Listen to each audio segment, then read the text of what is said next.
Prancis layak disebut sebagai salah satu tim unggulan di ajang Piala Dunia 2022 Qatar mendatang. Sebagai juara bertahan, Prancis seharusnya bisa mempertahankan gelar. Pesta bola di Qatar akhir tahun ini bisa jadi salah satu pembuktian Prancis. Mereka bisa saja menyamai catatan istimewa Brasil dan Italia di kompetisi bergengsi tersebut. Dua nama negara terakhir memiliki catatan istimewa. Yuk, mereka mampu mempertahankan gelar pada edisi Piala Dunia yang berikutnya. Sampai sekarang, Brasil sudah mengemas 5 gelar, dengan tampil sebagai kampiun pertama kali pada 1958 usai mengalahkan Swedia di partai puncak. 4 tahun berselang di Chile, Aseleko sanggup mempertahankan gelar setelah menaklukkan Cekoslowakia. Sebelumnya, Italia menjadi negara pertama yang mampu melakukannya. Gli Azzurri tampil hebat dalam 2 gelaran beruntun Piala Dunia, 1934 dan 1938. Di final, mereka mengalahkan Cekoslowakia dan Hongaria. Kedatangan Gabriel Jesus telah memberi kepastian bagi lini depan Arsenal musim depan. Pemain yang didatangkan dari Manchester City ini rupanya lebih baik daripada Alexandre Lacazette yang sudah membela meriam London selama 5 tahun. Dilansir dari Transfermarkt, Gabriel Jesus total memainkan 233 pertandingan di seluruh ajang. Ia berhasil mencetak 95 gol dan 46 assist untuk The Citizen. Statistik tersebut ternyata lebih baik dari Lacazette yang membukukan hanya 206 penampilan bersama Arsenal.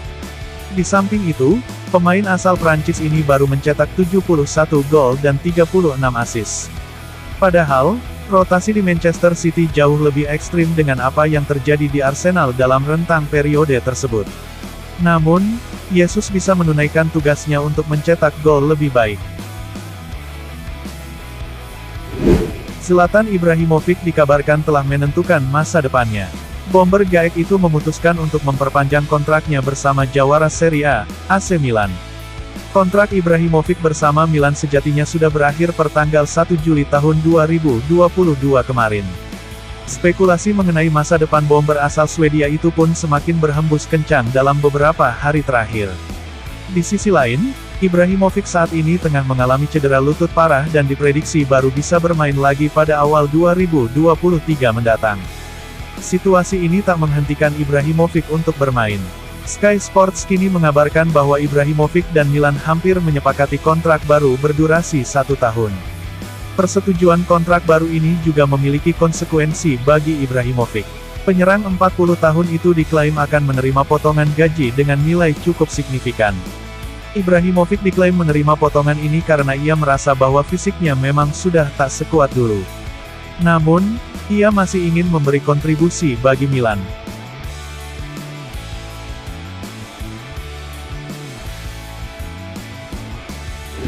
Raksasa Premier League Liverpool diklaim membuat keputusan tepat dengan mempertahankan gelandang mereka, Curtis Jones. Klaim itu dilontarkan ex-kiper timnas Inggris, Paul Robinson. Jones merupakan produk asli Akademi Liverpool. Setelah menimba ilmu di akademi sejak berusia 9 tahun, Jones akhirnya sukses menembus tim utama pada 2018 lalu. Seiring waktu, menit bermain Jones di tim utama Liverpool pun semakin bertambah. Hingga kini ia tercatat sudah tampil sebanyak 74 kali dengan menciptakan 8 gol. Robinson pun menilai bahwa Jones bakal semakin sering dipercaya oleh Jurgen Klopp untuk tampil.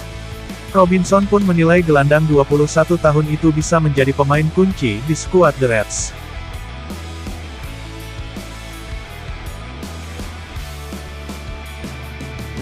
Pelatih timnas Indonesia, Sintayong akhirnya angkat bicara tentang proses naturalisasi Jordi Amat. Sebelumnya, proses ini memang memicu perdebatan seiring keputusan sang pemain untuk meninggalkan Eropa dan bergabung dengan Johor Darul Takzim, JDT, di Malaysia. Setelah 12 tahun melanglang buana di Eropa dengan berkancah di Spanyol, Inggris, hingga Belgia, Jordi Amat akhirnya berlabuh di Malaysia. Tak sedikit pendukung timnas Indonesia yang merasa kalau ini adalah sebuah penurunan karir baginya. Sintayong menginginkan naturalisasi Jordi Amat untuk tetap diproses. Dia yakin kemampuan pemain asal Spanyol itu tidak akan menurun hanya karena bermain di JDT. Sebelumnya, Sintayong mengirim surat ke Ketua PSSI, Muhammad Iryawan pada tanggal 30 Juni tahun 2022.